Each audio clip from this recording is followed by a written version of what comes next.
Hey guys, Ava Vixen here. Well, we're rolling up to September 24th. We're just 10 days away, and I've got some exciting news. Crystalline Dreams will be released on that wonderful day.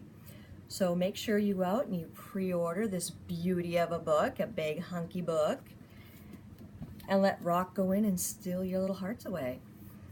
And if you didn't know, September 24th holds a special place in my heart, as it's the 1-year anniversary of when Remi and Ferrian jumped on the scene. For those of you familiar with the League of Guardians series, Darkest Before Dawn is the first in the book series, followed by Rising Sun, and then Crystalline Dreams. So go out and order up all three of them. That would be wonderful. But pre-order your copy of Crystalline Dreams. If you would like signed copies, go to my website, www.avavixen.com. Otherwise, you can go to all major retailers, Amazon, Barnes & Nobles, Smashwords, iTunes, Kobo, all romance reads. They all have it available for you. So today I'm thinking that we'll do a little prologue read of Darkest Before Dawn, as like I said, we're coming up on the anniversary of Remi and Ferrian. Steal your heart away. And I think in other videos that will follow, I'll probably do random reads from random chapters. Let me know what you think in the comments. By all means, if there's something specific you'd like me to read or go into more detail about, or if you have questions you'd like answered, I am up for doing a Q&A video. So let's get on with it, guys. Oh, and before I forget, links for all books will be in the comment section or below this video. Yeah, I'll figure it out, guys. No worries. I got this. I got this. Okay, so the prologue of Darkest Before Dawn. Sorry, I'm a little parched.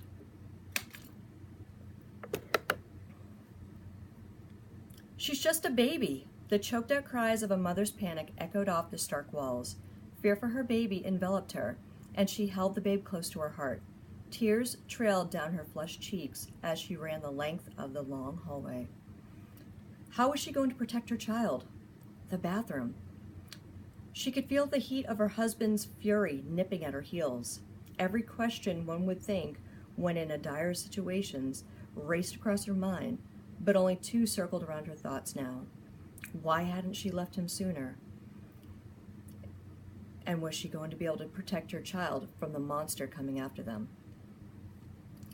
She ran to close them in the room with a lock, keeping them safe from his rage, and prayed it would be enough.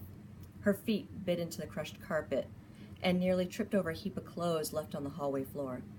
"She's your daughter! How can you do this?" Her pleas fell on deaf ears as she pushed through the bedroom door, throwing the lock in place, and gunned it for the bathroom to hide behind another locked door. "She's a perversion of nature," he snarled, and quickly she realized the man she had known since childhood was gone. This man who had replaced him was nothing short of a malevolence wrapped up with a violent nature that had grown since the car accident. "She needs to die!" As he pounded his fist and thrashed against the door, the hinges groaned from the pressure. "Give her to me, God damn you! She will be the death of us all! You have no idea what she's capable of!" Elsa knew two things for certain. Someone was going to die, and it wasn't going to be her daughter. Her sobs were thick with fear as she crouched down in the tub. Her precious, beautiful baby girl remained tucked against her chest, where she would stay until the police arrived. Surely one of her busybody neighbors would call the boys in blue after hearing all the screaming, as they had done in the past. While a fresh wave of tears streaked down her cheeks, soaking the black curls of her baby's hair, she prayed for their swift arrival. Sure, his temper had exploded multiple times in the past. His rages had nearly killed her many times before, when she tried to take their daughter and leave. Scars and bruises riddled her body from all the fights of the past months, yet she stayed, too afraid to leave, too afraid to stay. Clutching her daughter tighter, she saw the world in her baby's eyes. No, he wouldn't kill their daughter. She'd give her life to save Angeal. He thrashed against the second door, the wind wood bowing a little bit more with each thrust of his body. "Give her to me!" he cursed. "I love you, Angeal."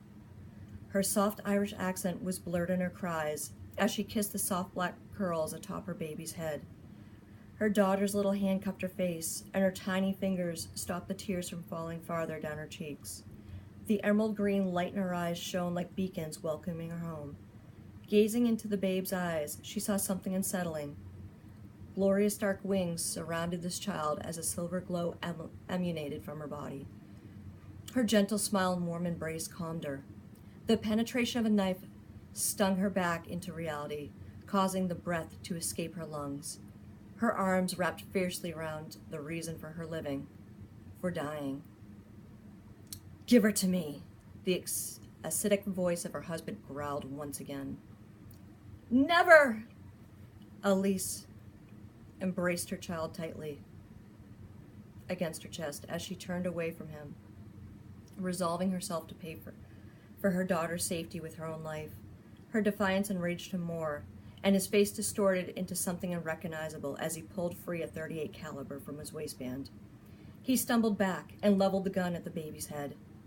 Her eyes grew wide with the next words trembled through his lips. "If I don't kill her, she will kill us all." The loud shrieking of metal against metal skewered the air as the gun went off. The bullet missed his intended target, but only by inches. Cries wailed from the child as she pushed herself up.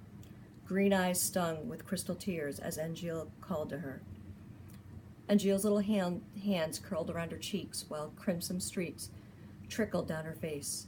The rivulets cut across the matching stare of emerald green eyes.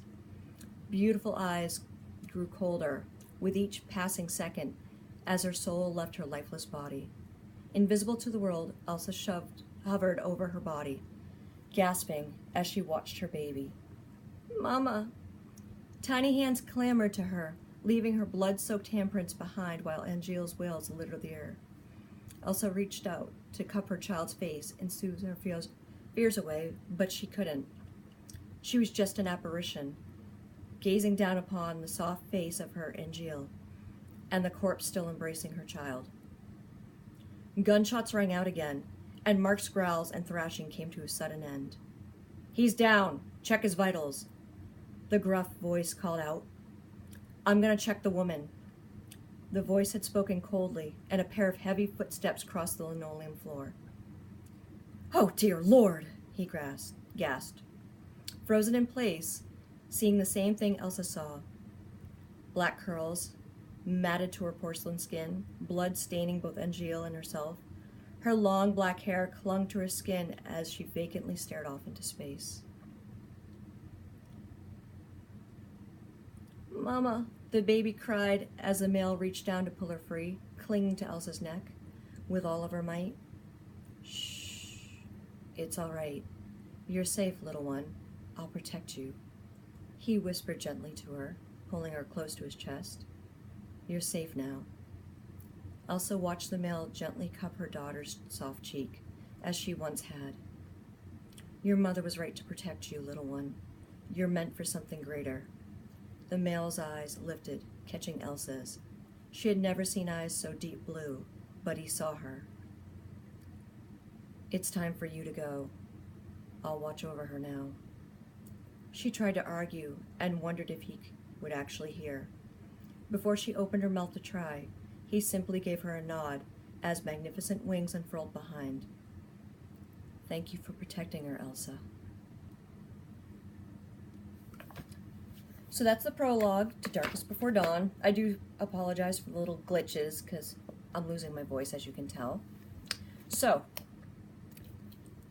if you want signed copies, again, hit me up on www.ava.com,